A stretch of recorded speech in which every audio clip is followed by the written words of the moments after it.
plume et rendez-vous au premier virage. Et oui, tentative de passage de Roll, ça y est. Ah, il se tente d'accrocher. C'était prévisible. Les pros, les champions du monde, s'ils ne réussissent pas, voilà, à repartir. Voilà, c'est là où il peut y aller. Il y va, et il passe, et ça touche, et il s'accroche, et Oh, merde.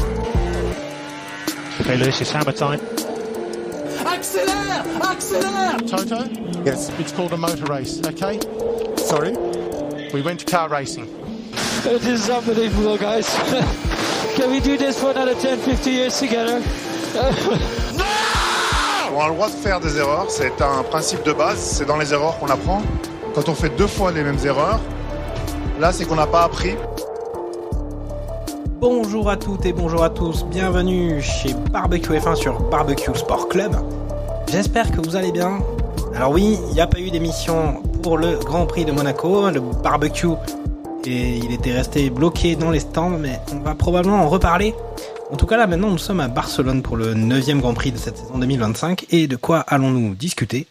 On va peut-être parler de Oscar Piastri qui fait encore mal à son coéquipier en qualification, mais enfin beaucoup en qualification aussi en course. On va parler encore une fois de Max Verstappen, le monstre, mais là cette fois-ci au mauvais sens du terme. On va peut-être parler aussi, je sais pas moi, de la modification réglementaire des ailerons avant qui n'a changé. D'Adjar qui va devoir arrêter d'être performant s'il veut avoir un avenir en F1. Et aussi peut-être d'Alpine, dernier au classement de constructeurs, qui, voilà, on est content pour Pierre Gasly, mais bon, ça, c'est pas non plus la grande folie. Alors, autour de moi, Jacques Lafritte, pour parler de tout ça et de bien d'autres choses, on retrouve Lance Niol en mode Ligue des Champions, mais ça y est, c'est fini. Il est soulagé. Alors, est-ce qu'il va continuer les barbecues F1 ? Je ne sais pas. Comment ça va ? Ah bah, là, je suis rechargé comme une Tesla. Je suis à bloc. Là, en plus, la voix est revenue. On va enchaîner les 3 barbecues d'affilée. Là, le foot, la Formule 1, le basket demain, en espérant retrouver mon Takuma Sado préféré avec moi. Donc, peut-être, on verra. On verra bien. Okay. Mais ouais, là, je pense qu'on est quelques-uns en France, ou tout du moins sur la région parisienne au minimum, à marcher sur des coussins d'air depuis samedi soir. Mais bon.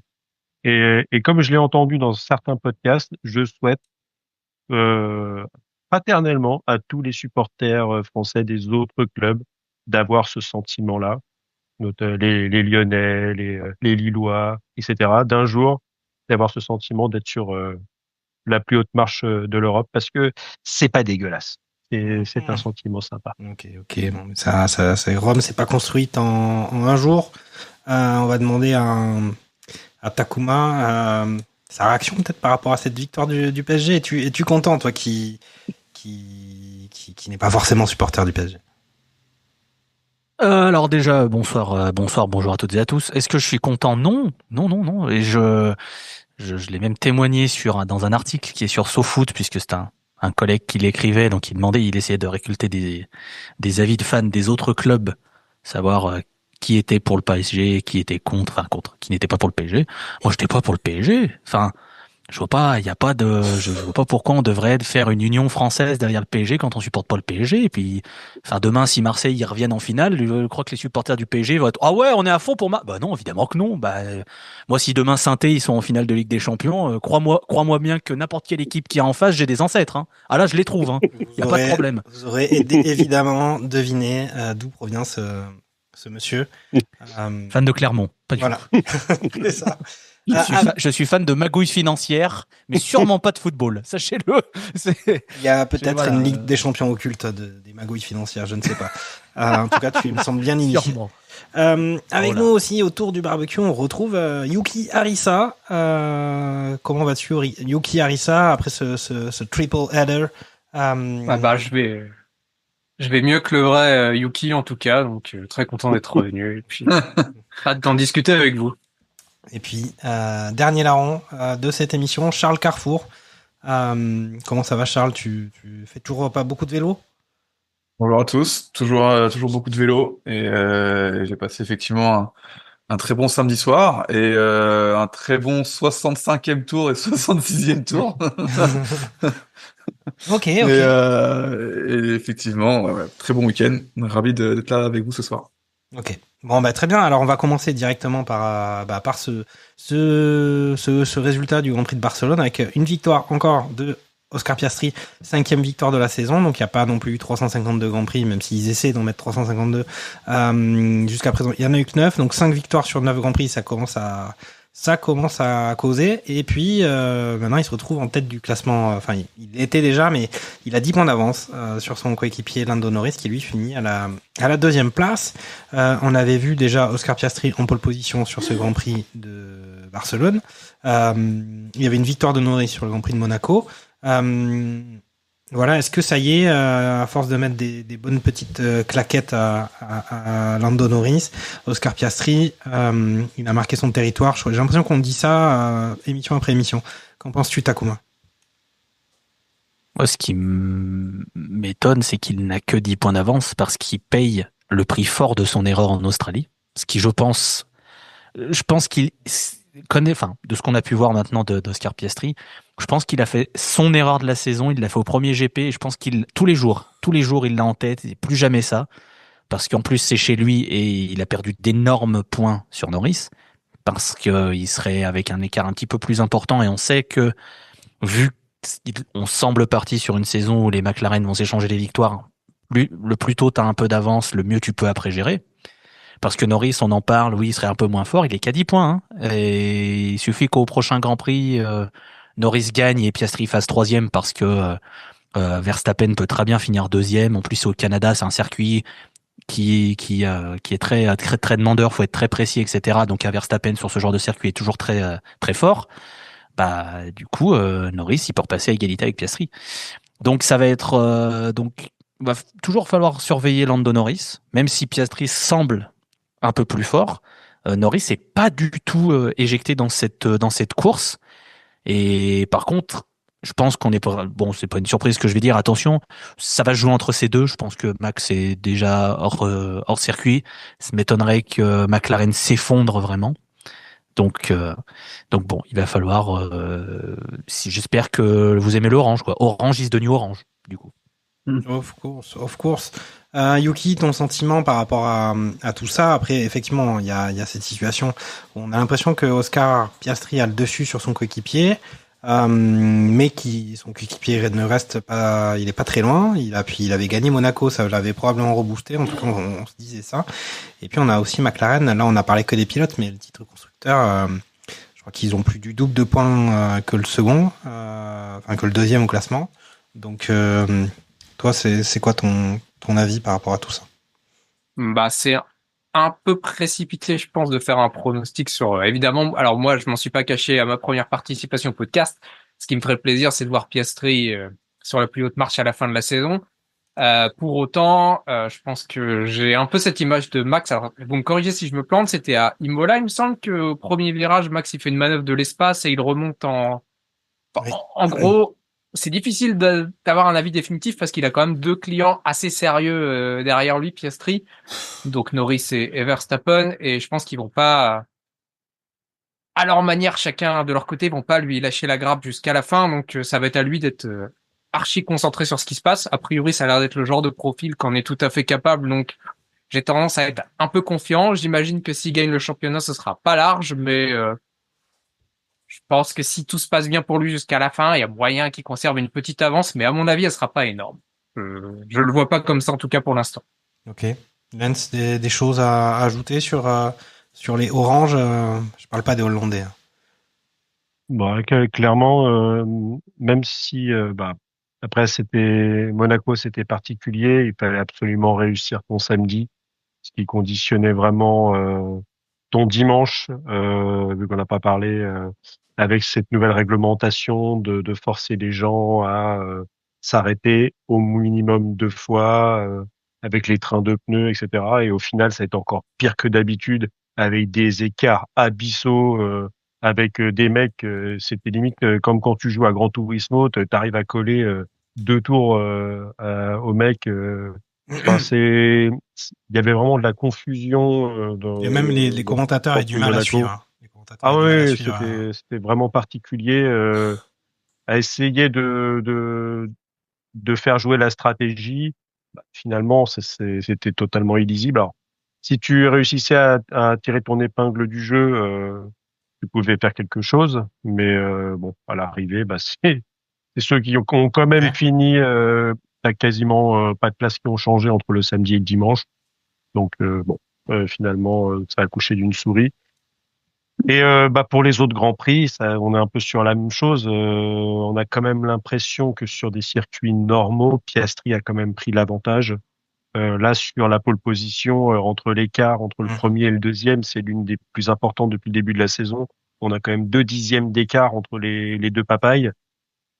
Je pense qu'il a mis quand même une belle torgnole à Norris et en plus, ce qui fait que t'étais mal positionné sur la grille en étant sur le côté non sale, enfin sale de la course, donc un peu plus vert, on va dire.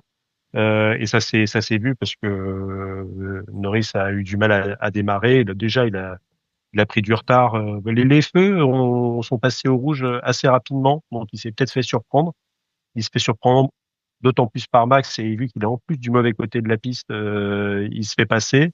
Et il nous fait une Norris comme l'année dernière où qui ne restait jamais aux avant-postes. Et donc, bah, finalement, après, c'est rentré un petit peu dans l'ordre, mais ça a permis à Piastri de s'envoler et de faire une max comme les saisons passées, c'est-à-dire il avait une clope au bec avec le coude en dehors du cockpit. Tu sais, à faire quand t'es petit, le bras qui monte, qui descend avec l'aérodynamique pour s'amuser, quoi, parce qu'il a enfin, sauf peut-être le restart de la safety car qui a remis un petit peu d'intérêt, mais enfin, très rapidement, l'écart s'est créé et il n'y a jamais eu match.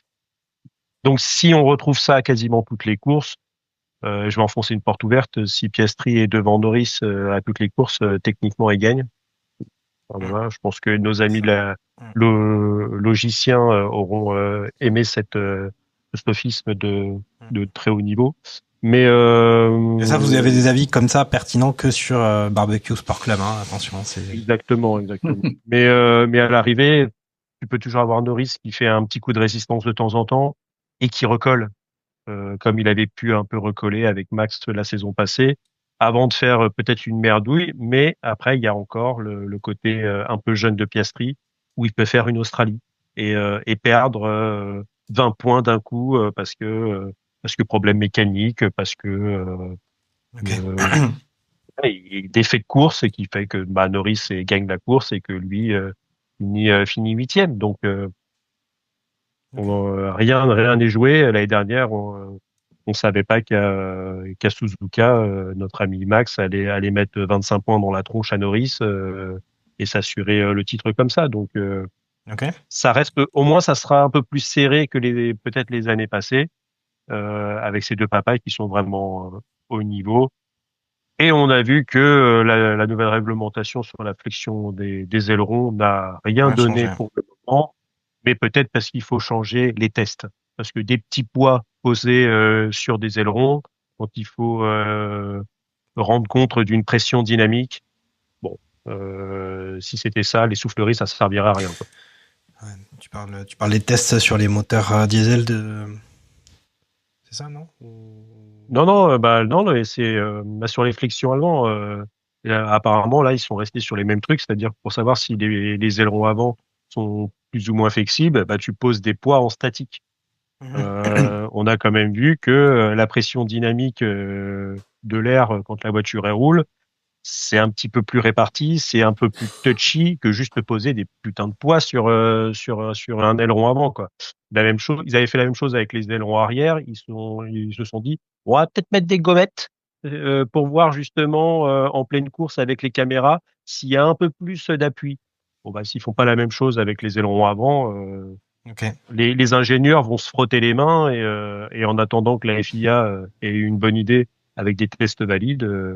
Cette nouvelle réglementation des flexions avec moins de flexion sur les matériaux, bon, ça se traduira pas dans les faits. Non, mais je Donc, on faisais verra dans quelques allusion, courses. je faisais allusion au test sur les moteurs diesel, etc. Donc c'était un peu une blague. Ah oui, comme Volkswagen ou voilà, ça, avec Volkswagen quel et des calculateur procès en cours. qui savait reconnaître un test Voilà, c'est et ça. qui la voiture se mettait automatiquement Tout à fait. en faible consommation pour passer le test et une fois que celui-ci était fini, ben je C'est ça. repartais. Ouais, exact. J'avais pas compris. Non, mais c'était pas très marrant. Je suis désolé.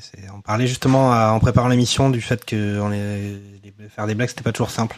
Voilà l'exemple. Et toi, Charles, est-ce que tu penses que la lutte, elle va être jusqu'au bout entre Piastri et Norris?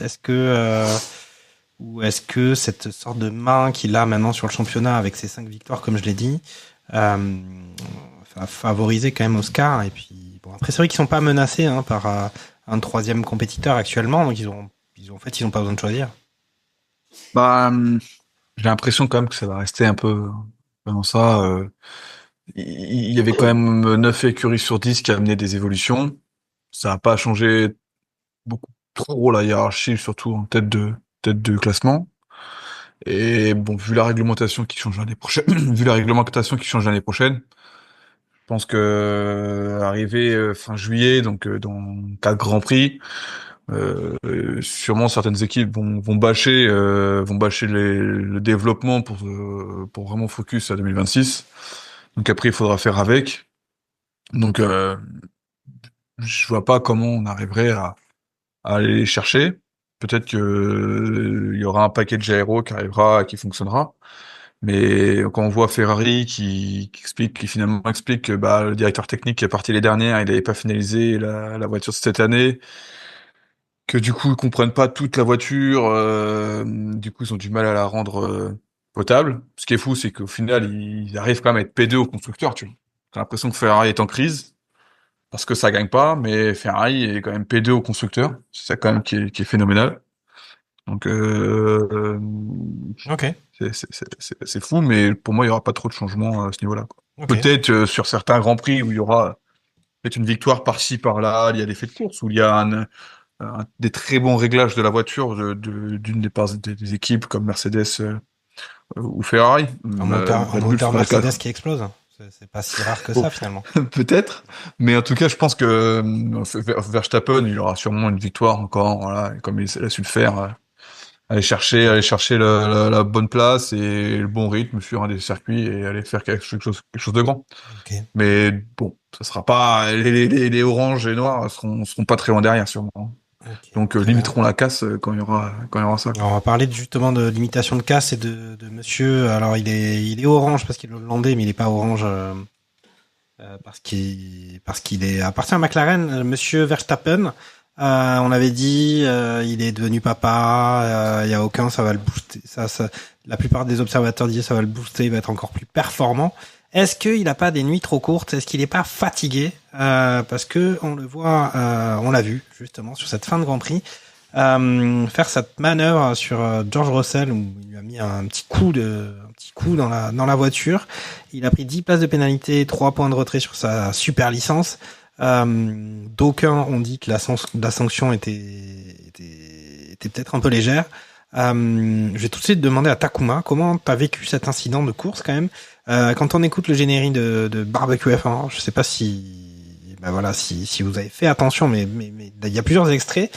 On a du Prost Senna, on a du Schumacher Villeneuve. Alors là, il jouait pas le titre de champion du monde Verstappen, mais voilà, on était un peu dans le genre d'agressivité. Alors c'est pour dire aussi que tous les grands champions, ils ont leur phase d'agressivité. C'est pas tous des bons petits nounours. Takuma. Bon, après, il n'y a pas de surprise à voir Verstappen énervé. Je pense qu'il était déjà bien chauffé par l'erreur qu'il fait. Enfin, l'erreur. Déjà, il est chauffé par le fait que son écurie lui fout des hards alors qu'il reste 5 tours. Ça, je pense déjà qu'il s'est dit, mais ils me prennent pour un lapin de 3 semaines. Qu'est-ce que c'est que ça, on n'est pas kick? Attends, non, je change. On n'est pas Aston Martin. Je veux dire, c'est qui ils ont fait top 5, donc je vais éviter de taper sur eux. Donc déjà, je pense qu'il a ça. Il fait l'erreur à la sortie du dernier virage pour la relance. Il se fait passer par Leclerc. déjà, bon, ça sort un peu les coudes, c'est limite, mais soit. Derrière, il y a Russell qui sort un coude et une épaule, on va dire. Je pense il a vu rouge parce que je pense qu'il s'est dit avec cette safety car, si j'ai les bons pneus, il peut peut-être aller chercher Norris et pourquoi pas Piastri. Alors ça reste de l'hypothétique, mais connaissant Verstappen, il est tellement capable de sortir des performances incroyables de sa voiture que il a une telle confiance en ce qu'il fait. Et puis bah après voilà, il y a cette bon, ce coup de roue quoi. Voilà, c'est une manœuvre un peu stupide. On va pas se le cacher parce que il aurait pu finir cinquième derrière Russell et il finit du coup dixième, il perd quelques points. Et en plus, il est à un point de se faire suspendre sur sa super licence. Mon avis, c'est que moi je pense qu'il aurait bien voulu se faire suspendre et il serait allé faire les 24 heures du Mans, mais après bon, peut-être qu'il prendra un point le vendredi en C'est faisant marrant, une ça. C'est oh, marrant, c'est une bonne oh c'est une mince, bonne j'ai pas vu le drapeau jaune. Oh, c'est con. Non, je pense pas qu'il le fera quand même. Mais enfin, je revois l'image en même temps que j'en parle vraiment, mais c'est un miracle qu'il n'y ait pas plus de dégâts parce qu'à la vitesse à laquelle il arrive, c'est assez incroyable. Mais ouais, non, en fait, c'est dommage de le revoir faire ça parce qu'il a pas besoin de ça, Verstappen. Il a pas besoin de faire ce genre de truc pour être l'anti-héros dont on a besoin dans cette F1 qui est quand même très lisse. Il a ce truc déjà de base d'être ce caractère un peu piquant. Et il avait su l'être sur les derniers mois par des déclarations qui étaient plutôt marrantes, etc. Il a pas besoin de faire ce genre de coup de roue un peu stupide et c'est dommage de le voir faire ça. Et je pense voilà qu'il était vraiment dans un ras-le-bol de ce qui s'était passé sur cette période de safety car et cette relance qui n'était pas du tout en sa faveur et voilà il a craqué, ce qui est pas beau, je le cautionne pas, mais voilà. Bon, on va faire le tour quand même des avis sur cet incident avant de parler peut-être des raisons, du pourquoi, du comment, de ce qu'ils auraient dû faire plutôt que lui mettre ces pneus durs qui ont au final coûté beaucoup. Yuki, toi, tu l'analyses comment cet incident de course? Effectivement, il y a un contexte avec Verstappen qui a multiplié les incidents, mais moi, personnellement, celui-là, il était un peu singulier dans le sens où l'agressivité qu'il avait, c'était quand même la plupart du temps sur du dépassement. Là, c'est même pas ça. Donc, c'est vraiment un peu, ça vient de nulle part. Qu'est-ce que t'en as pensé, toi? Bah déjà, je pense que j'espère qu'il s'est consolé. Il me semble de mémoire qu'il a eu le titre de Driver of the Day. Ce qui était plutôt marrant rétrospectivement. En tout cas, voilà, moi, je vais pas mentir, je m'emmerdais un peu sur ce GP. Alors, on était dimanche soir, j'avais eu un week-end actif pour une fois, je crois que je roupillais un peu. Il a quand même bien animé la fin de la course, c'est indéniable.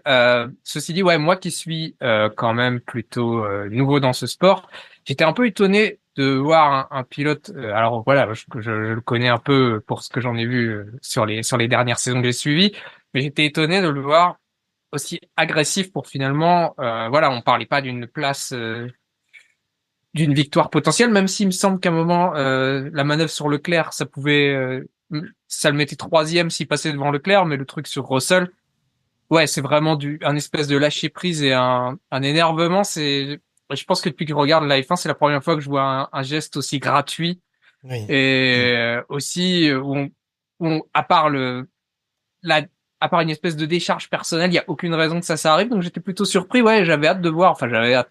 J'étais très curieux de voir comment la FIA allait réagir à ça.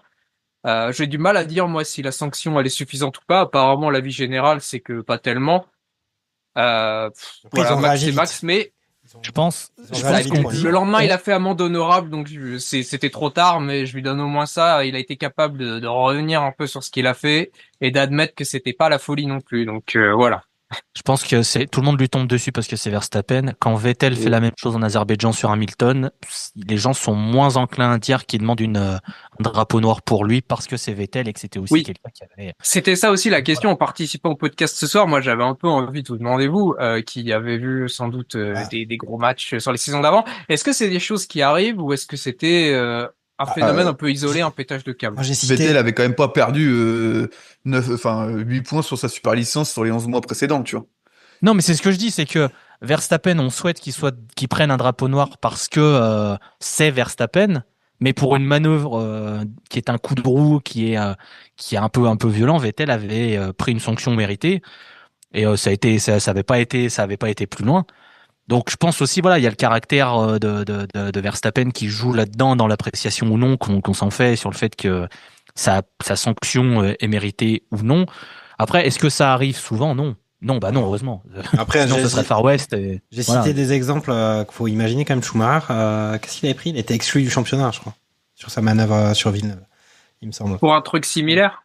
Bah, c'était le dernier Grand Prix, non? Quand il... En 97, je crois, d'ailleurs, quoi. Dernier Grand Prix. Parce que je pense que justement parce que c'est le dernier Grand Prix et qu'il fait ça, je pense qu'il y a ce facteur-là. Là, c'est compliqué en plus de mitonner un truc. C'est ça. T'as clairement téléphoné. Ok, bah après, on peut dire aussi qu'il y a, ça vient pas de nulle part non plus. Il y a un passif quand même. Russell, Verstappen, c'est pas les meilleurs poteaux sur le paddock. Donc, on se dit, il s'est dit, putain, il y a encore l'autre con qui venait essayer de me dépasser, j'en ai marre.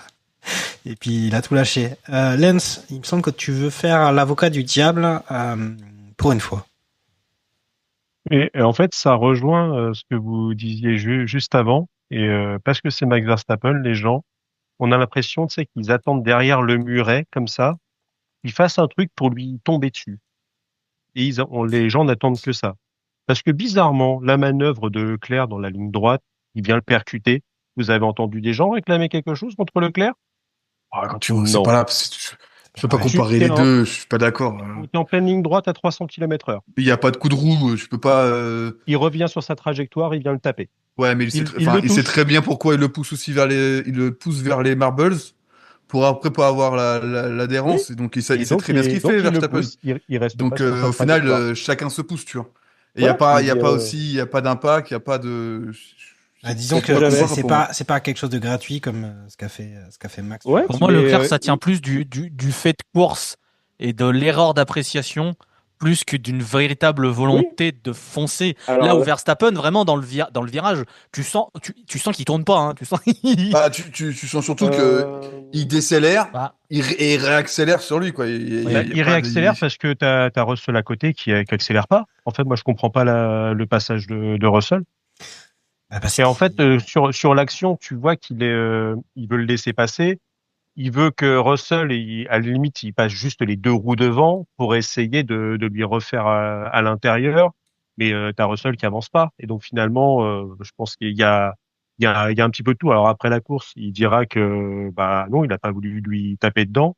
Et donc les gens qui demandent un drapeau noir, eux estiment, n'étant pas dans la bagnole, qu'il a fait exprès. Donc ils savent, eux, dans leur fauteuil, ce que Max Verstappen voulait faire. Après, Lens, je vais pas te mentir, imagine Max Verstappen débarque en conférence de presse. Oui, je voulais le carton. Mais oui. Bon, je pense que, voilà, tu sais très bien, tout comme moi, qu'il va pas débarquer, tout Max Verstappen qu'il est. Voilà. Non, mais en plus, c'est vrai que ça vient, ça, vous avez fait tout le détail. C'est-à-dire que il y a déjà la manœuvre de Leclerc. Le tour suivant, t'as Russell qui vient, alors c'est toujours la même règle, parce qu'il a les deux roues un petit peu devant, il prend l'avantage, donc il permet de faire un virage un petit peu plus large et d'envoyer Max dans les roses, il court-circuite. Il y a son équipe qui lui dit, si, il faut que tu que tu laisses passer Russell, alors que non, il pouvait rester devant. Donc en fait, il y a vraiment toute cette accumulation, et vous avez parlé des pneus où j'ai pas compris non plus. Alors peut-être que il lui restait que des slicks. Il pouvait les conserver, non? Il pouvait pas il conserver avait des ses softs, pneus. ils étaient un peu usés, donc peut-être que Avec la safety car, ça lui faisait bien. Voilà, ça aurait bien fonctionné, mais bon, ça restait usé. Alors je sais plus combien de tours il avait avec. Mais ça aurait été comme les autres. Et il aurait peut-être essayé au moins de rester un petit peu devant. Parce que même avant tout ça, le fait à la réaccélération que sur le vibreur, déjà, il garde la voiture en piste, c'est déjà un exploit. Moi, je le voyais déjà faire un 360 et finir dans le mur des stands, quoi. Donc déjà, c'est un miracle, ouais. C'est un miracle qui sauve la bagnole. Il est allé la chercher, hein. Sur les télémétries, c'est le seul à être resté pied au plancher dans le dernier virage. Mais en plus avec des pneus, en plus avec des pneus hard qui avaient pas eu le temps de chauffer. Il doit arriver là-dedans à Mach 12, forcément. Je pense la moindre erreur. Franchement, oui, il aurait pu se foutre dans le mur. Hein, c'est pour ça que tout ça, c'est une accumulation, parce que là-dessus, je pense qu'il se prend un coup d'adrénaline de pouvoir garder la bagnole. Leclerc qui vient le taper, Russell qui l'envoie dans les roses, son équipe qui lui dit si, il faut laisser repasser Georges. Je pense qu'il y a eu un espèce de trop plein et peut-être que derrière, ouais, il juge mal le truc, il veut essayer de la faire à l'envers à Russell. Il peut-être sent un petit peu que le Max il est tendu comme un string et il y va pas franco parce que l'autre il peut l'envoyer dans les roses sur le virage. Donc voilà. Et comme vous l'avez dit, heureusement finalement qu'il n'y a pas de casse parce que là pour le coup, si les deux partent au tas, il peut prendre peut-être plus cher, encore plus Max là-dessus. Donc peut-être que il y a eu avec tout ça, les commissaires de course se sont dit, ouais bon en fait, il y a des circonstances atténuantes. On va donc lui mettre 10 secondes et que finalement, avec ces 10 secondes, il y a quand même pas mal de mecs qui lui passent devant. Parce que pour une fois, ils ont été assez rapides à donner la décision. Parce que on lui a pas enlevé les points une fois qu'il était dans le vestiaire où il l'a appris 2 heures après, alors il avait déjà pris la douche. Donc voilà, je pense que il y a eu les 3 points sur la licence. Je pense que tout le monde va pouvoir souffler tranquillement et se reconcentrer sur le Canada, mais quand t'as fait une bonne course comme ça, comme a fait Max, avec de la stratégie qui était quand même pas trop mal, vous l'avez dit, driver of the day, et pour que les gens votent Max Verstappen sur un driver of the day, c'est qu'il a fait une bonne course, parce qu'en général, comme vous l'avez dit, il n'a pas un capital sympathie énorme, donc pour qu'il soit désigné, c'est qu'il devait faire quand même quelque chose de pas mal, et donc finalement, se voir privé d'un podium et d'un bon pronostic de ma part. Et c'est surtout ça que je veux défendre. La bouteille de champagne. Exactement. Ok, est-ce qu'on n'enchaînerait pas sur l'univers Red Bull on a eu justement... je veux juste rajouter, excuse-moi Jacques, c'est que la pénalité elle est de 10 secondes, mais parce que au final, je pense qu'il y aurait eu des écarts classiques sans eu safety car, ça aurait quasiment généré aucune vraie perte de place. Ouais, 2-3 places. Et je pense que ça se trouve, il aurait sûrement peut-être pris plus cher que ça, hein, parce que là, le fait que tout le monde soit resserré, 10 secondes, ça lui fait perdre quand même 7 places, enfin 6 places. C'est quand même pas rien. Alors que ça se trouve, il aurait peut-être fini P6 ou P5 avec les écarts abyssales qu'il y avait liés à la fin de course et tout le monde géré pour la fin. Sur un Grand Prix assez classique. Donc une sanction adaptée à l'état du Grand Prix. Oui, il prend qu'un point, quoi. Et ils ont réfléchi vite. Il a de la chance d'être toujours dans les points, quoi. Ils ont décidé vite pour une fois. Mais ouais, je voulais enchaîner derrière sur Red Bull et puis son écurie fille plutôt. Avec à la fois la situation de Tsunoda, on l'a dit, c'était pas la grosse patate. C'est Yuki qui l'a dit avec son homonyme. En parallèle, on a aussi Adjar qui, lui, pour le coup, est solide. Et un Lawson où on peut justement en débattre. À l'heure actuelle, on a Red Bull qui, au final, marque des points qu'avec un seul pilote. Bon, là, ils en ont marqué qu'un avec cette rétrogradation, mais bon, ils sont en 4e maintenant du classement constructeur. Racing Bulls, ils sont 6e avec Adjar qui marque des points Grand Prix après Grand Prix, qui est solide et qui, en plus, a la pêche, a du peps. Que penser de... on est certes sur une année pré-changement de réglementation, mais comment ça se passe côté Red Bull, Takuma, toi? Tu vois ça comment? Il y a eu ces changements, ils vont pas changer de pilote tous les 2 jours dans les baquets, mais bon, il y a eu des rumeurs aussi sur Horner qui pourrait partir, on ne sait où, dans des eaux rouges, mais c'est peut-être des rumeurs barbecue F1. Vas-y, Takuma. Bon, alors, Christian Horner à Ferrari, et alors celle-là, je mets même pas 1 euro dessus. Non, j'avais lu que Tsunoda, Pierre Vacher avait fait un mea culpa et qu'il s'était planté. Ils avaient tenté des trucs sur sa voiture et que ça avait pas marché. Donc, bon, ça explique pourquoi il partait loin. Après, on sait que c'est pas nouveau, je veux dire, la Red Bull numéro 2, c'est un laboratoire, on sait pas ce qu'on y fout, de toute façon, c'est tout pour Max. Je veux dire, c'est pas nouveau, hein. Ça fait depuis super longtemps que c'est comme ça. Yuki, je tiens quand même à dire qu'il part de la pit lane, que les arrêts, j'ai pas trop compris à un moment et ça a été un peu bizarre parce qu'il était bien, il met un train Très tôt. Hein. assez peu, puis il change après. Enfin bref, et il finit 13e. Ce qui reste quand même un bon résultat quand tu pars de la pit lane. Alors certes, il est avec une Red Bull, mais on sait que c'est une Red Bull, bon, voilà. Mais il y a eu 3 abandons. Et puis, ah non, 2 abandons, pardon. Il y a, Il y a 3 abandons avec notre ami Lance Stroll qui pouvait pas participer. On en parlera de ça aussi. On en parlera. Parce que je sais pas ce qu'il fait. Mais c'est quand même une Red Bull un peu amochée. Enfin, c'est limite, il y a limite une Red Bull et 3 V-carb, hein, limite. Il paye cher son crash quand même à Imola, où il a encore le fond plat de première gêne entre guillemets, et visiblement il perdrait entre 2 et 3 dixièmes par tour. C'est quand même pas rien sur un peu de course. Donc bon, ça l'aide pas, plus sur la voiture qui est une bouse. Donc bon, c'est clair que là-dessus, franchement, c'est vraiment aller au cachot. Mais en tout cas, tu parlais d'Adjar. Je vais pas mentir que moi, en tout chauvinisme évidemment, j'espérais qu'il fasse bien, mais j'avais des petites réserves, savoir s'il allait réussir à passer le cap. C'est souvent le problème. Autant t'en as certains, genre Piastri, il y avait pas de doute qu'il allait réussir en Formule 1. Enfin, tu le voyais. Adjar, tu peux toujours savoir s'il va avoir un temps d'adaptation. Il n'en a rien eu à foutre. Il a dit non, c'est bon. J'ai merdé en Australie, c'est mon erreur. Maintenant, après, vous inquiétez pas, j'ai compris la F1, je suis bien, je suis chaud.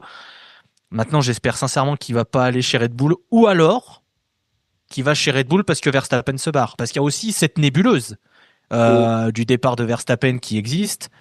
Mercedes, on sait que ça discute. Alors, est-ce que ça arrivera? Bien évidemment, ça, voilà. Mais en tout cas, le départ de Verstappen, c'est une éventualité. Est-ce que ça arrivera? On ne sait pas, mais ce serait le meilleur cas pour que Hadjar puisse aller chez Red Bull, parce que si Hadjar va chez Red Bull en deuxième pilote, bah ça fera comme tous les autres. Et on n'a pas envie. On n'a pas clairement pas envie de voir Hadjar déjà siphonné par un deuxième baquet qui est fait pour personne. Donc, faut que Tsunoda reste. Il a montré des choses plutôt intéressantes quand même si c'est compliqué. Et puis voilà. Et puis pour Lawson, il finit à la porte des points. Et je pense qu'il reprend confiance doucement. Et ça ira pour lui. Je pense qu'avec dans l'encadrement V-carb, ça ira beaucoup mieux pour lui, je pense. Ok, je vais demander à Yuki, qu'est-ce que tu penses de ce que nous fabrique Yuki Tsunoda? On sait que effectivement c'est un peu le baquet maudit. On sait aussi que, voilà, comment tu vois la situation, parce qu'au final il n'y a pas vraiment de différence par rapport à ce qui était fait auparavant par aucun des numéros 2 côté Red Bull. Bah ouais, c'est ça, hein, ça a l'air compliqué. Je l'ai entendu se plaindre du fait qu'il n'y arrivait pas avec la voiture, donc j'imagine qu'il n'y a pas de miracle. J'ai cru comprendre que ça avait été toujours un peu comme ça avec les numéros 2. Moi, par contre, pour le coup, comme ce qu'on vient d'entendre, hein, Hadjar, ça fait vraiment plaisir à suivre. Je sais pas, en plus, forcément, il y a le chauvinisme qui rentre en compte, le bonhomme est sympathique, et puis il y a des vraies qualités en piste. Et je voulais quand même aussi, Lawson, manifestement, et un petit réveil, là, ça se passe un peu mieux, donc c'est une équipe qui est plutôt sympa à suivre, et puis voilà, si ça se passe mal pour Yuki qui part, peut-être que Colapinto sera libre d'ici quelques grands prix, donc éventuellement, on peut aller le mettre chez Red Bull, voilà. C'est tout ce que j'avais à dire à propos de ça, mais non, Vicarb, là, ce week-end, autant c'est en dehors d'Adjar, je fais pas attention, mais là, ce week-end, j'étais plutôt enthousiaste à regarder tout ce qui se passait, et j'ai envie de voir ce que ça va donner après, ouais. Lance ou Charles, vous avez envie d'ajouter des choses à ce qui a été dit? Effectivement, on est heureux de ce que fait Isaac Hadjar. Et en même temps, on se dit que c'est un peu glissant pour lui, parce qu'il dit, je suis super bien, ça se passe trop bien avec l'écurie, on continue comme ça, on va encore s'améliorer, et au final, c'est vrai que ça fait plusieurs Grands Prix depuis le début, ça fonctionne bien. Enfin voilà, quelle est votre vision, vous? Je pense que je rejoins aussi la version ce qu'a dit Franck Montagny ce week-end, où laissez-le prendre de l'expérience, quoi. Mais il a même pas fait une saison entière. On a vu ce que ça a pu donner avec Albon il y a quelques années, où il est monté très rapidement. Je pense qu'il est resté une saison après derrière, mais parce qu'il y avait pas grand monde aussi pour le remplacer. Et je pense laissons le temps au temps là-dessus. Au final, quand on voit ce qu'ils ont fait avec avec Lawson, bon, je pense que voilà, le gamin a l'air d'être bon, enfin un très bon début de saison. Humainement, ça a l'air d'être quelqu'un de, et là il a gommé ce côté enragé qu'il avait en F2. Donc en plus ça passe encore mieux, je pense, au niveau du grand public. Donc ce qui est encore meilleur. Donc il a quand même, voilà, je pense que s'il fait 1 ou 2 ans, c'est pas très grave. Enfin, franchement là-dessus, il aura une opportunité, c'est sûr, à un moment donné de monter au-dessus, voire dans une autre équipe s'il faut. Oh, Ok, très bien. Bon, bah, exactement. alors on va peut-être enchaîner avec Ferrari parce que on a déjà bien causé de pas mal de trucs, mais est-ce qu'on parlerait pas un petit peu de Ferrari? On avait dit quand même, il y avait la grosse hype avec Hamilton sur cette signature, le contrat du siècle, le contrat de ouf. Et puis au final, est-ce qu'il y aurait pas quand même, alors on se disait c'est une saison compliquée pour Ferrari, mais en même temps Charles Leclerc il arrive à s'en sortir. Il avait fait une 2e place à Monaco. Là il fait encore podium. Et en revanche, on voit que son coéquipier Hamilton, lui, alors certes on dit il faut du temps d'adaptation, mais on sent quand même un peu un état d'esprit qui rappelle presque c'est cette fin un peu tristounette du côté Mercedes. Lens, comment tu vois alors effectivement, ils sont pas là où ils veulent en termes de performance, mais Charles, il arrive quand même on sait que tu le portes vraiment très très fort dans ton cœur. Il arrive quand même sur ces derniers temps à maximiser sa voiture, tandis que son coéquipier est loin, même s'il l'avait battu en qualif, mais c'était aussi un choix stratégique de Charles Leclerc sur le samedi. Comment tu vois notre ami Lewis qui semble un peu mécontent? A priori, il accusait vraiment le coup après la course, sur les interviews, sur la Sky, etc. Tu sens pas que c'est la méga joisse non plus.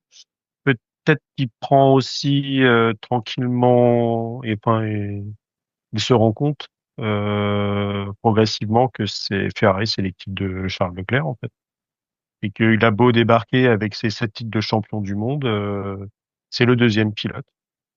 Donc après, voilà. Donc finalement, je vais pas dire que c'est un 2e baquet de chez Red Bull, mais ce 2e baquet chez Ferrari, il n'est pas forcément évident.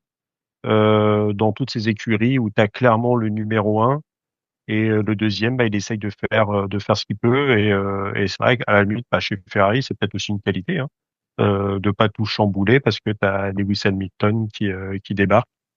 Donc après, c'est vrai que Leclerc capitalise bien parce que après Monaco, il réalise quand même quelque chose de vraiment pas mal.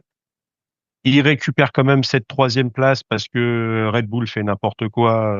On l'a dit juste avant, avec cette gestion des pneus, ce 4e arrêt de Verstappen qui sera le seul pilote à mettre des hards, sachant que tout le monde sait que ces pneus ne fonctionnent pas sur le week-end.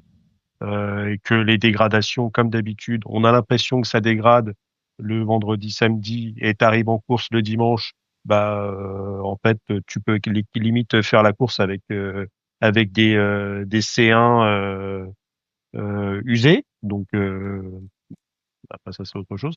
Mais en tout cas, ouais, ils capitalisent sur ce qu'ils peuvent. Charles a peut-être digéré ce début de saison. Il faut quand même saluer aussi la stratégie des Ferrari où pour conserver des pneus et des sets de pneus neufs pour la course, il ne fait pas le dernier essai pour la qualification. Donc Lewis sera devant sur la grille, mais tu te gardes des pneus neufs pour assurer un peu plus la course. Et c'est ce qui s'est passé. Je pense qu'il y a aussi ce point avec le swap assez rapidement. Et ça, c'est vrai que je pense que Lewis Hamilton, qu'à toutes les courses, on lui demande de swapper avec Charles Leclerc, on peut pas vraiment dire que ça flatte son ego non plus. Donc, okay. Donc c'est compliqué, mais après, à l'arrivée, Charles fait le travail. Ah ouais. Donc, c'est difficile d'aller à l'encontre de cette stratégie côté Ferrari. Je vais faire un petit point classement, puisqu'on n'a pas trop fait le point comptable. J'attendais que Lens le fasse, puisque c'est le Monsieur Stat. En tout cas, donc McLaren au classement constructeur est premier avec 362. Deuxième, c'est Ferrari qui est bien loin derrière déjà à 165. Troisième position pour Mercedes qui a quelques difficultés ces derniers temps. Quatrième, c'est Red Bull.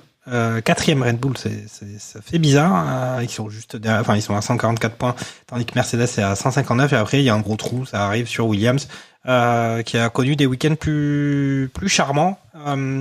Et puis concernant le classement des pilotes, eh ben on a Piastri, on avait annoncé qu'il avait 10 points d'avance sur notre ami Norris. Donc sachant que voilà, Piastri 5 victoires, Norris 2 victoires seulement. Il y a que 10 points d'écart entre les deux. Et derrière, on est sur Verstappen qui est à presque 40 points de Norris, suivi de Russell, Leclerc, Hamilton. Et puis après, c'est Antonelli. Et on a Adjar qui est 9e du classement, 1 point devant Ocon avec, pour Adjar, 21 points.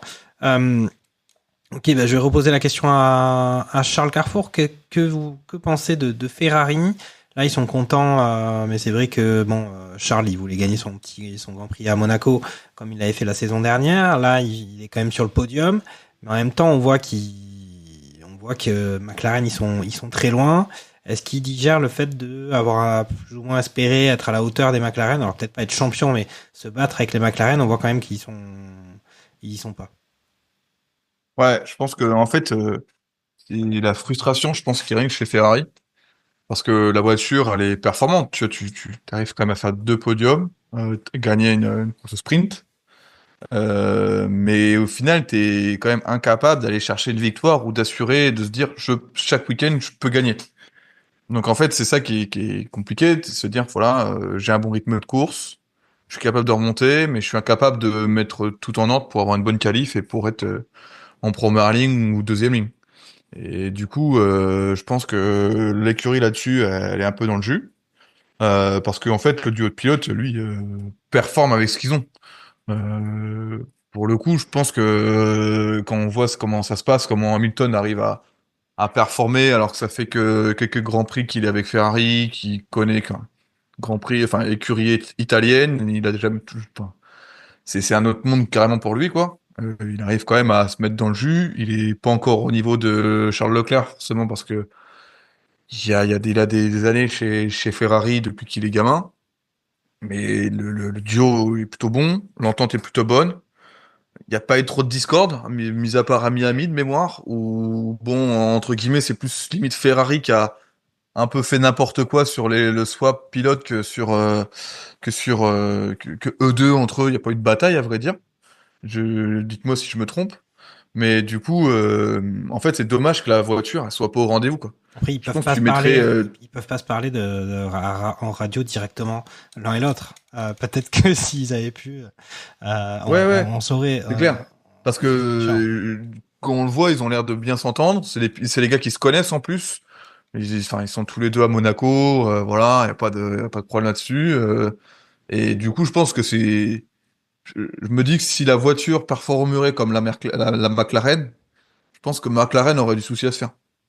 Non pas que je veux pas dénigrer les deux gars de chez McLaren, mais quand on voit comment les gars sont plutôt bons et tout avec le rythme de course qu'elle a la voiture, on aurait peut-être des grands prix un peu plus animés, quoi. Après on disait aussi ça de notre ami George Russell qui arrivait à maximiser tout avec une voiture un peu derrière. Mais je vais quand même demander à Takuma. Je sais même pas s'ils maximisent au final. Parce que la voiture, ils font ce qu'ils peuvent. Ouais, c'est ça. Je vais quand même demander à Takuma quel effet ça fait de voir Hülkenberg doubler Hamilton en fin de course. Il a pas dû comprendre. Qu'est-ce qui s'est passé? Est-ce que tu as une explication? Alors, je pense que personne n'a compris. Une voiture verte dépassée. Qu'est-ce que c'est? On est en quelle année? Comment? Pourquoi? Ça aurait pu être un nouveau sponsor. Un nouveau sponsor pour Ferrari, peut-être. Après HP, après HP, c'était. Vous saviez que HP sponsorisait Ferrari? Ils sont assez discrets, je trouve. Non, mais moi, ce qui m'a le plus surpris, c'est le non-rythme d'Hamilton à la relance. T'as l'impression que la voiture à vide, il a aucun rythme et qu'il n'arrive pas du tout à tirer quelque chose de cette voiture.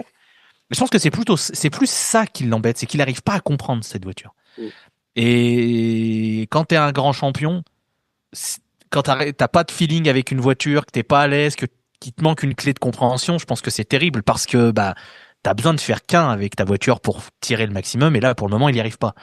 Donc c'est plus ça qui je pense est frustrant. Après je l'ai déjà dit dans une émission précédente et on l'a tous un peu dit, hein. Je pense que vraiment l'objectif de Ferrari c'est l'an prochain et que cette saison doit servir le plus possible à mettre Hamilton dans les meilleures conditions. Après, pour le moment, c'est compliqué, c'est sûr. Leclerc, lui, qui a plus l'habitude, arrive à un peu mieux tirer les performances de cette voiture qui est quand même pas ouf. Bon, ils arrivent à faire des podiums, mais on sent qu'ils sont quand même en dessous de McLaren et de Verstappen Racing Team, puisque bon, il est tout seul, hein, on le sait. Donc voilà, il y a un peu de frustration. Reste à voir sur la suite. Est-ce que Ferrari va quand même essayer d'améliorer ça ou est-ce qu'ils vont dire bon, 2026, on passe vraiment comme d'autres écuries le font. Ça va être le point le plus important. Quand est-ce que tu fais la bascule sur 2026 à 100%. Okay. Mais en tout cas, ça a été évoqué. Pardon, je fais une parenthèse. Les gens taclent énormément Monaco sur le fait que c'est pas intéressant, etc. Avant que le moteur d'Antonelli décide de partir en fumée, de faire un Abemus Papam enfin c'est plutôt la boîte de vitesse, je crois. Il était affreux ce Grand Prix comme chaque année, hein, et pourtant bon, c'est moins choquant. Et rassurez-vous, il y a Madrid qui arrive, qui va être aussi super bien. Bref, ça va être encore une fois un circuit urbain top. Bravo Liberty Media.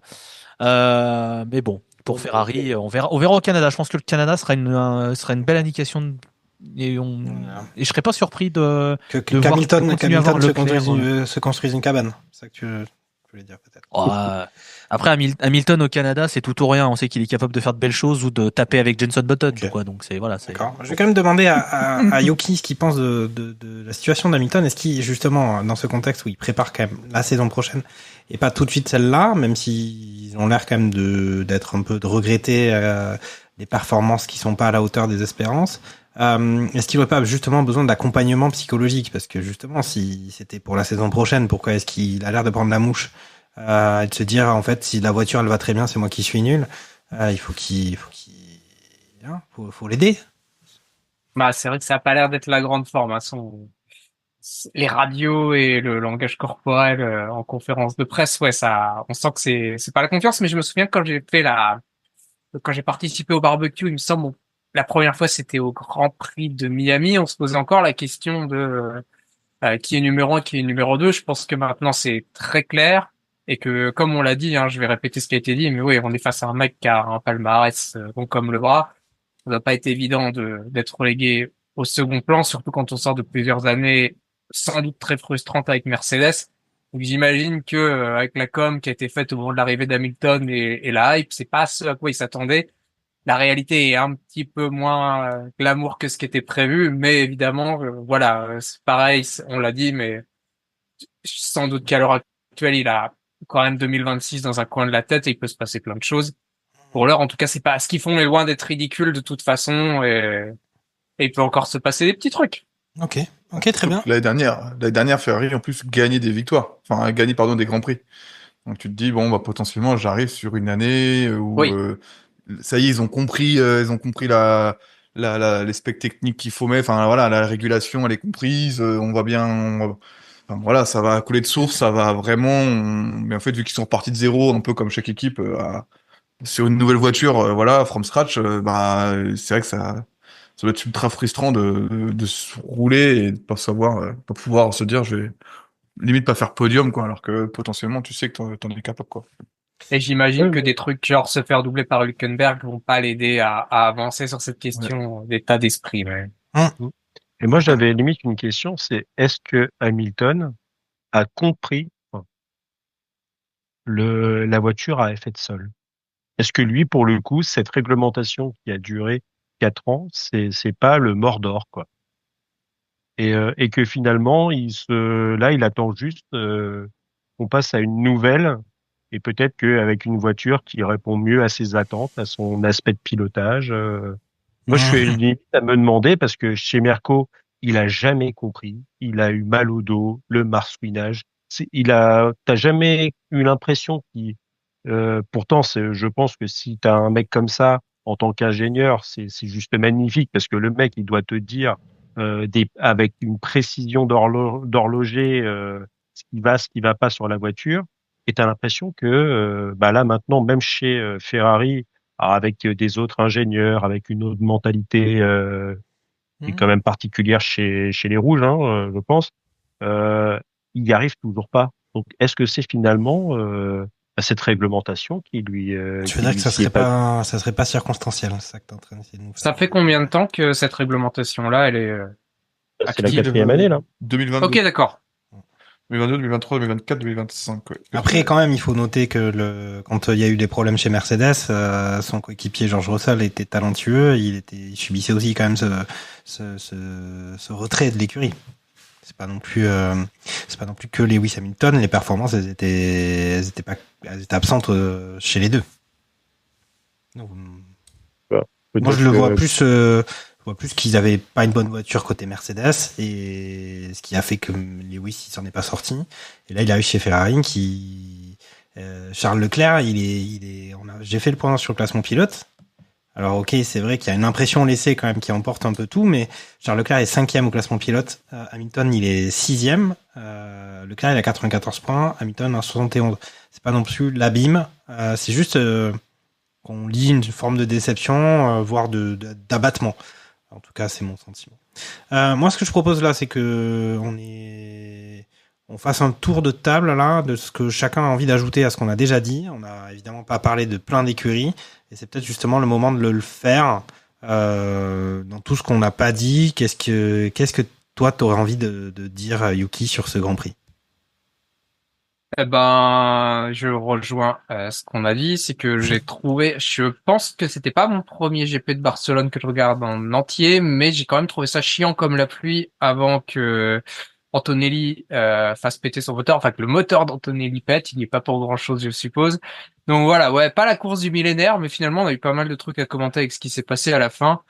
Voilà, je pense que je m'en souviendrai pas dans quelques années de celui-là, mais Okay. Comme tous les Grands Prix d'Espagne depuis je sais pas combien. Ok, bon, ça me rassure. Ça me rassure. Takuma Sado n'aime pas les Espagnols. Il aime pas le Real Madrid. Alors certes, mais ça n'a rien à voir. Il aime pas, le circuit est affreux. Voilà. Il n'aime pas les tapas. Il préfère le goulash. Ou comment c'est quoi les plats écossais là? Le Mars Free. Le haggis, non? Ouais.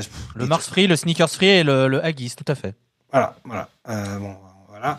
Ok, donc toi, Takuma, qu'est-ce que tu veux? T'as envie de parler de quoi? De Hülkenberg, d'Alpine, de Colapinto, de Flavio Briatore, Alors déjà, moi je vais partir sur Aston Martin pour dire deux choses. De un, entre le nombre de grammes d'alcool de Lentignol et le nombre de points d'Alonso, qui était le plus élevé? Je vous laisserai débattre. Je parle évidemment après la victoire du PSG. Attention, hein, respectons-nous. Hein, j'imagine que la fête a dû être grandiose. Et deuxièmement, je serais pas surpris que Lance Stroll prenne un congé sabbatique très long, très très long, genre à durée indéterminée. Je serais pas surpris d'apprendre que sa blessure à la main ne soit que politique et que ce soit le bon moment pour pouvoir le dégager sans que ça fasse trop de bruit, puisque il n'a pas fait la course suite à sa blessure à la main qui se serait réveillée. Ce qui est sorti de la part de personnes informées, c'est qu'apparemment il a tout envoyé valser et le ton est monté assez fortement avec des membres de l'écurie. Ce serait pas surprenant que du coup ils aient dit ah ouais non il a mal à la main, ça s'est réveillé. Bon c'est pas ouf, que ce soit plutôt politique, et je serais pas surpris qu'ils en profitent pour dire bon c'est bon on a trouvé notre excuse, allez c'est bon le Stroll dégage. Et peut-être mettre Drugovich jusqu'à la fin de saison, bon ça on verra, mais peut-être d'enfin penser à récupérer quelqu'un. Enfin, il n'y a pas une histoire comme quoi, alors je peux me tromper, mais Drugovich il fait pas les 24 heures du Mans. Bah du coup il a déclaré officiellement que lui il privilégierait la Formule 1. Ok, d'accord. Eh bien très bien. Charles, toi de quoi veux-tu parler, de ce que tu es l'avant-dernier à prendre le micro? Moi, j'ai envie de souligner peut-être un des moins bons week-ends de Williams, où pour le coup, ils nous ont habitués quand même à mieux durant les premiers GP. Sainz, je pense, fait une des pires qualifs depuis qu'il est chez Williams. On se qualifie en 17e. ou 18e, je sais plus exactement. Albon, pareil, 14e. Et au final, avec Albon abandonne. Sainz finit avec une pauvre P15. Donc un week-end quand même à 0 puntos. C'est ce qui, bon, en soi, on était habitué à ça depuis des années, mais on n'est pas habitué à ça depuis le début de saison. Il faudrait qu'on voit en finale que Hülkenberg fait une P5. C'est vrai que pour le coup, les week-ends se suivent mais se ressemblent pas du tout, hein, parce que personne n'aurait parié, je pense, sur une P5 du Hülkenberg. Donc bon, tant mieux pour eux, hein, mais attention parce que du coup, on pensait que entre guillemets c'était acquis pour eux d'être voilà dans la meilleure ou parmi les meilleurs parmi le peloton. Et au final, on se rend compte que ça peut quand même arriver des week-ends à 0 puntos. Donc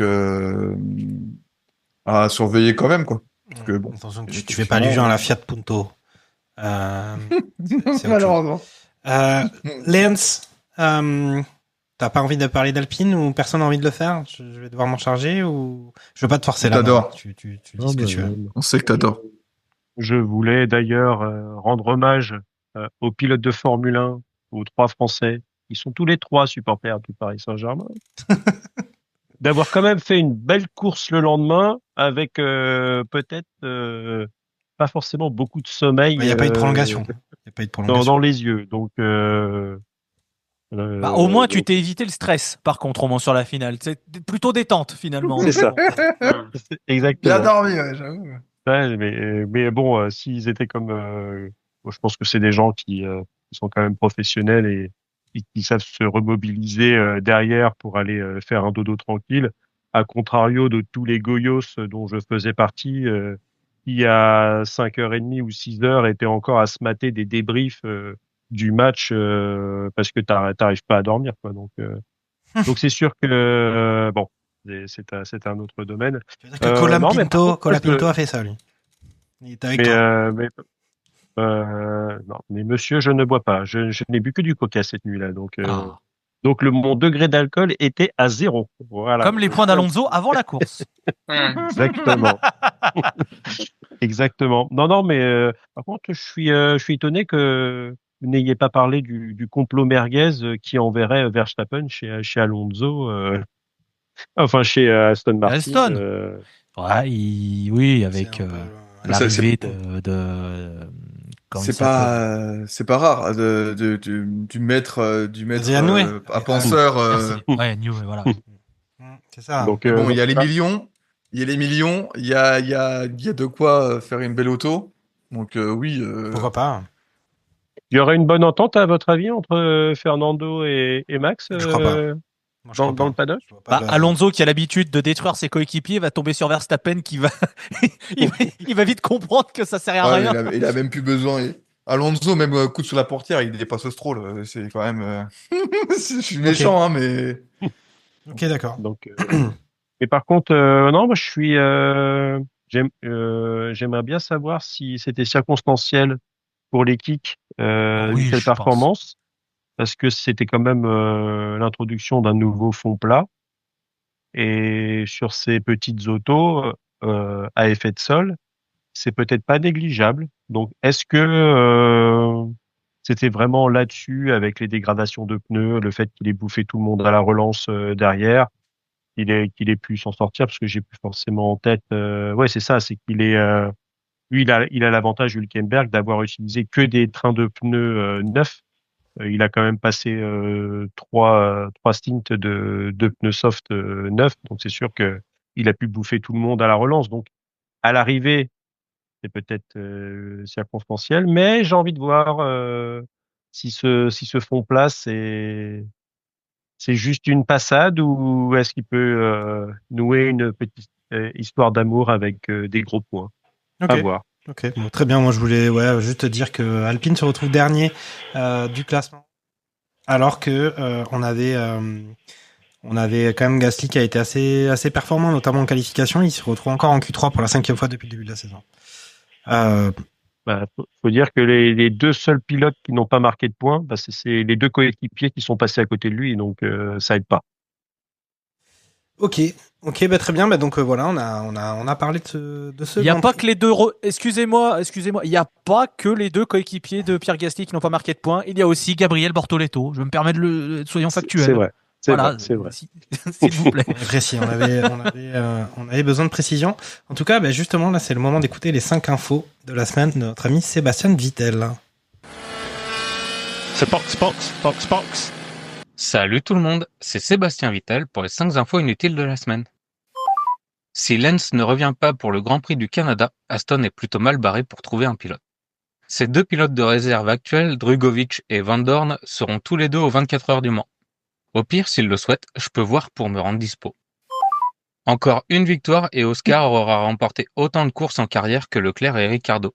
2 et il rejoint Mark Webber. 3 et cette fois-ci il égalera James Hunt et Valtteri Bottas. Bon, je m'arrête là, mais certaines fois ces stats font peur, même si je suis bien conscient qu'on peut difficilement comparer les époques différentes sur le nombre de Grands Prix. Même la fille de Kelly Piquet, à seulement 1 mois, est déjà plus mature que son père. Monaco et Espagne, Red Bull gagne 13 points avec 2 voitures. Pendant ce temps, Isaac en claque 14 à lui tout seul. Encore plus dur à entendre ? En une course, Hülkenberg avec ses 10 points vient d'en marquer 3 de plus que la seconde voiture de Red Bull depuis le début de saison. Bon, je me doute que la team en aura parlé pendant l'émission, mais j'espère qu'ils n'auront pas donné les chiffres exacts, donc les voici. Max n'a plus qu'1 point sur sa licence. Bon ok, ça tout le monde le sait. Il récupérera 2 points le 30 juin, donc sera à 9 points sur 12. Ça aussi, généralement, les fans sont au courant. Mais le plus important à savoir, c'est qu'il restera à 9 jusqu'au 27 octobre. Et jusqu'au 27 octobre, il reste 11 courses. Ce qui fait qu'il devra faire ses 11 courses avec un risque de suspension s'il repère 3 points comme il vient de le faire en Espagne. Connaissant le tempérament du minot, ça risque fortement de se produire. C'était Sébastien Vittel pour les 5 infos inutiles. On se retrouve au prochain Grand Prix. Ciao. Alors, comme quoi, on avait parlé de cette histoire de 24 heures du Mans pour les pilotes Aston.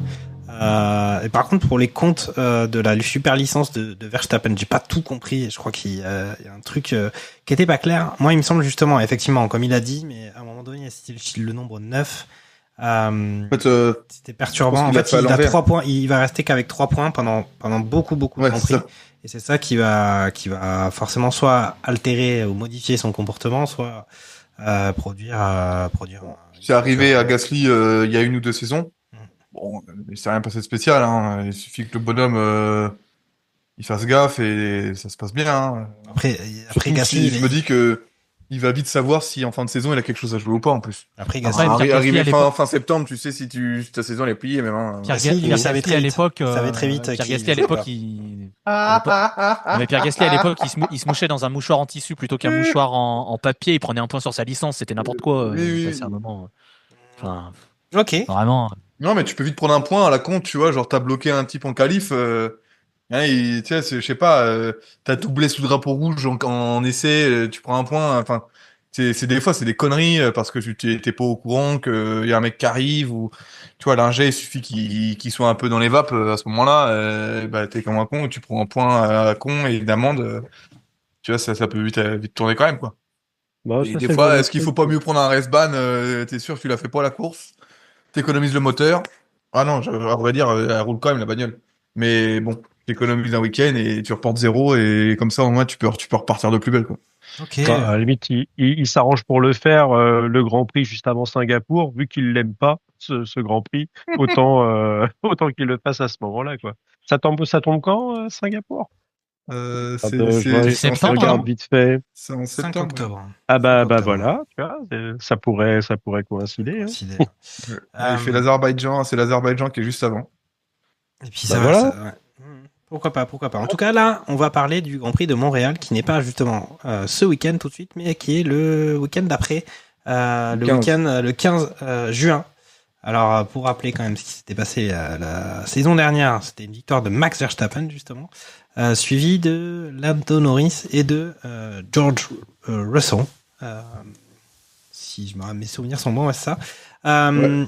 Et c'est le moment de parler des pronostics de l'équipe Barbecue F1 sur ce Grand Prix. Peut-être rappeler aussi les pronostics précédents. On va commencer par Yuki qui nous avait annoncé une victoire de Verstappen, suivi de Piastri et de Norris. Bon, c'était pas si mal hein, pour ce Grand Prix d'Espagne. Ouais. Comment vois-tu la situation du côté du Canada, de la belle province? Alors déjà, je dois dire que je j'ai pas souvenir d'avoir maté un GP du Canada en direct. Je pense que les autres saisons, j'avais peut-être vu seulement des débriefs parce que j'ai pas de souvenir comme ça du circuit. Donc je vais y aller un peu à l'aveugle. J'ai envie de croire à Piastri, suivi par Norris. Et puis, allez, on va dire qu'il y a un miracle chez Aston Martin et Alonso, soyons fous. Allez. Waouh. Oui, c'est un peu. J'ai dit, quitte à pas connaître le circuit, autant y aller à l'aveugle. Ah ouais. Pardon. Il y a le restart à l'avant-dernier tour. Voilà, exactement. Un truc de fou comme ça. Ok. Alors, si jamais Alonso fait P3 au Grand Prix du Canada, on peut arrêter la saison de pronostic, on lui donne la couronne. Hein. Mais clairement, oui. Aucune chance, mais Oui, merci. non, mais là, Puis tu me donneras les numéros pour le loto aussi. J'ai un appartement à payer. Ok, Charles, après la production Barbecue Sport Club va pas forcément donner un grand prix pour un grand prize money pour le pronostic de la saison. Mais en même temps, t'es pas si malin que ça. Hein. Pour l'instant, je crois que t'es, d'après mes comptes, alors il faut que je vérifie. Non mais je joue avec trois boules depuis le début et je les remets dans le désordre à chaque fois. Donc pour l'instant, t'avais quand même annoncé du Piastri, sauf erreur, t'avais annoncé Piastri, Norris, Hamilton sur ce Grand Prix d'Espagne. Ouais, tu vois, il y avait une Ferrari, tu comptes un demi-point, tu vois. Et t'avais déjà fait un carton plein sur un perfect, sur le Prix d'Arabie Saoudite. Donc comment vois-tu les choses au Canada? Alors, je mélange. Franchement, allez, franchement, en fait, c'est que je l'aime bien. L'année dernière, ça me faisait chier de mettre Verstappen, tu vois, je me disais toujours, mais vu que j'aime bien Piastri, cette fois-ci, ça me gêne pas de le remettre premier, quoi. Tu vois, donc, je remets Piastri, je remets, qui c'est qui a un bon moteur? Bah, les Mercedes, du coup, elles ont un moteur qui fume. Putain, bah ouais, mais bon, on va dire, c'est rapide. Hein. Allez, je mets Leclerc Norris. Tu vois, c'est toujours la même couleur, au moins, mais ok. Au moins, ça change un petit peu. Lens, pas mal. Piastri, Norris, Verstappen. Bon, c'était un peu le plat du pied sécurité. Oh, tu y as cru, mais bien sûr, mais c'est pour ça, je l'ai défendu bec et ongles. C'est ça fait mon chrono. Heureusement que je fais pas des paris en ligne, sinon j'allais jusqu'en Espagne et je faisais péter. T'allais sur les Champs-Élysées et puis bah voilà. Ok. Non, même pas. Bah justement, là, le Maxou, il va être chaud comme une baraque à frites. Donc, je mets un Verstappen, Piastri, Norris. Et puis, alors que bon, c'est bien que ça sera pas ça, mais je pense que c'est quand même pas mal. Tu parlais de bons moteurs. La Red Bull, elle est quand même pas mal. Elle a montré que niveau qualif, etc., c'était quand même. C'est quand même pas mal. Sortir de belles choses. Même si après en course, on a vu que ça bouffe les pneus comparé au McLaren et que ça résiste pas. Ok. Ça résiste. Takuma, on t'attend au tournant là. T'avais annoncé du Verstappen Leclerc Piastri sur l'Espagne. On m'a connu plus serein. Et c'est d'ailleurs pour ça que je vais partir sur un pronostic Piastri Verstappen Leclerc. Voilà. Et pas de Norris sur le podium, tout à fait. Norris. Alors moi j'étais un peu du même tonneau. Alors moi j'avais annoncé Piastri Verstappen Norris sur l'Espagne et là je vais faire du Piastri Verstappen et puis c'est mon troisième où je sais pas trop quoi dire. Allez, George Russell. Voilà. Piastri, Verstappen, Russell sur le Canada. Voilà. Qu'est-ce qu'ils annoncent sur la météo? Est-ce que sur un malentendu, il y a une pluie qui tomberait? Non, pas annoncé pour le moment, c'est terrible. Bah, 10 jours, l'indice de confiance. Pluie, Ah mais oui, non, c'est dans 2 semaines. J'ai regardé pour ce week-end. Ah oui, non, on s'en fout. Il y a le temps. Oula. Pardon. Mais en plus, le Grand Prix, il sera en même temps que le premier match de Paris à la Coupe du Monde des clubs. Qui s'en fout de la Coupe du Monde des clubs? Absolument tout le monde, non? Bah non, sauf ceux qui la jouent pas, en fait. Bon, alors vraiment, si je crois que si on la jouait, je m'en foutrais aussi. Non, mais par contre, Mais je sais par pas contre, si vous il avez y a- regardé ce il y a week-end. des matchs en bois, hein, par contre, on est Je d'accord. sais pas si vous avez regardé ce week-end, mais le soir, il y avait le Grand Prix de Détroit en IndyCar. Quel circuit formidable, tracé à l'équerre dans les rues de Détroit avec des routes avec des bosses tout le temps. Ah, c'est prodigieux l'IndyCar, je vous jure. Des fois, les circuits urbains, c'est un délire. Mais par contre, tu défonces la Formule 1 parce qu'ils font des circuits en urbain. Mais parce que les circuits urbains de Formule 1, ils ont pas la place pour dépasser. Eux, ils font des circuits urbains et vu que leurs routes, elles font 15 km de large de base, ah bah là, tu peux en faire de l'urbain, il y a pas de problème. D'ailleurs, est-ce qu'il y a un lien, à ton avis, de cause à effet entre le fait que Liberty Media veut transformer la Formule 1 en une sorte d'IndyCar avec des plus grosses voitures? Je sais pas, mais Ça fait un lapsus en plus. T'as dit Liberty Media, je crois. Enfin, en tout cas, c'est ce que j'entends. Non. Ah non, j'ai pas fait. Ou alors si ma langue. C'est mon oreille, pardon. Non, c'est peut-être ce que t'as voulu entendre. Ouais, exactement. Oui, c'est ça. Mais sincèrement, suivez l'IndyCar, c'est très sympa à mater. Franchement, c'est vraiment intéressant. Le prochain Grand Prix, oui. La prochaine course est à Road America, qui est un super circuit aux États-Unis. Ce qui fait te dire pourquoi est-ce que la Formule 1 peut pas réussir à aller à Road America. Ils sont obligés de créer des circuits urbains à Las Vegas ou à Miami, mais là, c'est un autre débat. Mais c'est un championnat que j'aime beaucoup. Et j'espère que le lobbying de Simon Pagenaud va réussir parce que c'est le nouveau le chaperon de Théo Pourchère. Donc, on va espérer que Théo réussisse à être placé dans une écurie et qu'il fasse ses preuves, puisque ça semble être le prochain projet de Pourchère, qui fait les 24 heures du Mans d'ailleurs au fait aussi en même temps. Donc n'hésitez pas. Franchement, l'IndyCar c'est diffusé sur Canal+. Donc si vous avez Canal+ pour la F1, bah, normalement vous aurez aussi pour l'IndyCar et c'est très sympa. Okay. Donc voilà. Après bon, il y a quand même. Est-ce que Canal+ passe la Coupe du Monde des clubs? Je sais pas, je suis pas au courant. C'est pas DAZN qui a pris les droits? Ouais, c'est DAZN et c'est en clair. Vous pouvez regarder directement sur l'appli. Et il y a quelques matchs qui vont. Il y a le match de l'Atlético justement, en même temps que le Grand Prix du Canada qui sera sur TF1 à 21h. Ah ok, j'avais pas du tout suivi puisque justement ça ne. Parce que le match contre Botafogo de notre ami John Textor, il sera à 3h du matin heure française. Donc là, je crois que je passerai mon tour. Ok. Est-ce que d'autres en dehors de Takuma, ont des recommandations à faire sur, je ne sais pas, des événements médiatiques, sportifs ou quoi que ce soit, ou des podcasts à écouter? Yuki, Charles, Lens, où on peut se souhaiter une bonne fin d'émission et à la prochaine. Non? Ok, pour moi, en F2 et F3, il s'est rien passé de spécial. Le plateau, je trouve cette année est pas relevé. Donc, il faut en pas. Alors, tu parlais de la F2. Il va falloir qu'on parle juste d'un truc. J'ai perdu son prénom, pardon, mais Don, c'est un assassin. Hein. Alors lui, il est dangereux. Il est vraiment Monaco, dangereux. là. Non mais même là en Espagne, c'est un assassin. L'autre il fait des mouvements, il pousse tout le monde. Tu fais mais c'est n'importe quoi. Il fait n'importe quoi. Et il est leader de F2. Ça fait peur. Ça fait très peur. Ah, mais par contre, il est vraiment dangereux, lui. Il est vraiment très dangereux. Donc, il va j'espère venir l'année prochaine. Il sera là l'année prochaine en F1. Il va prendre qui? Il va aller avec Aston avec Max Verstappen. C'est ça? Peut-être un bon pronostic. Ok, les gars. Bon, si personne a quelque chose à ajouter. Ok pour moi. On va se souhaiter une bonne fin d'émission et on va se souhaiter de se retrouver après le Grand Prix de Montréal. Et d'ici là, profitez bien. Salut les gars. À plus. Allez, ciao. Salut. Ciao.